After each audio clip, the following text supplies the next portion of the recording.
Brought to you by Goldi Masale.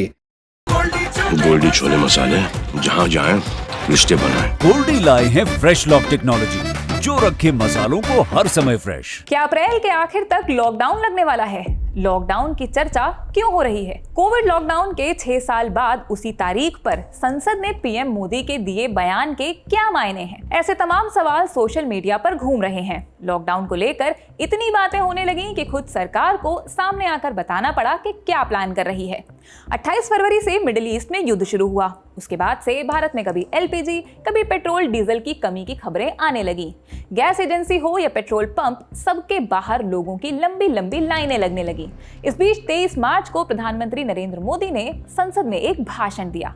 इसमें Covid का जिक्र करके लोगों से तैयार रहने को कहा। हम कोरोना के समय भी एकजुटता से ऐसी चुनौतियों का सामना कर चुके हैं।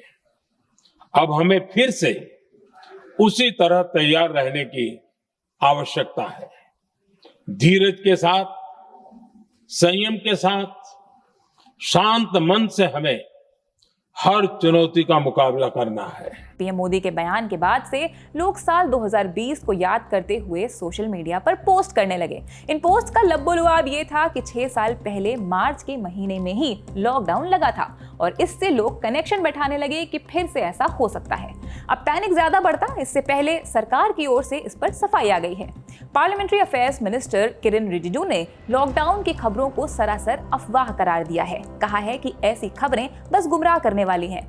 रिजिजू ही नहीं, पेट्रोलियम मिनिस्टर हरदीप सिंह पुरी ने भी एक्स पर लिखा है, लॉकडाउन को लेकर फैल रही अफवाहें पूरी तरह गलत हैं। मैं क्लियर करना चाहता हूं कि सरकार के लेवल पर ऐसा कुछ भी नहीं है।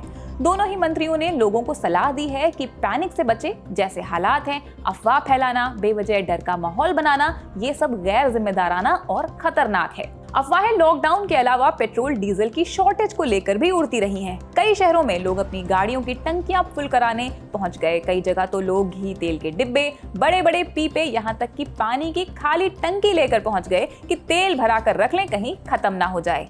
यहाँ भी सरकार बोलती रही कि नहीं है कमी, मगर लोग पैनिक बाइंग करते रहे।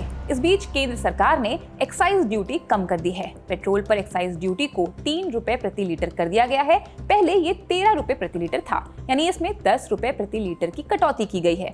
इसी तरह डीजल पर एक्साइज ड्यूटी पहले 10 रुपए प्रति लीटर थी, लेकिन अब इसे नील कर दिया गया है, यानी डीजल पर एक्साइज ड्यूटी पूरी तरह खत्म।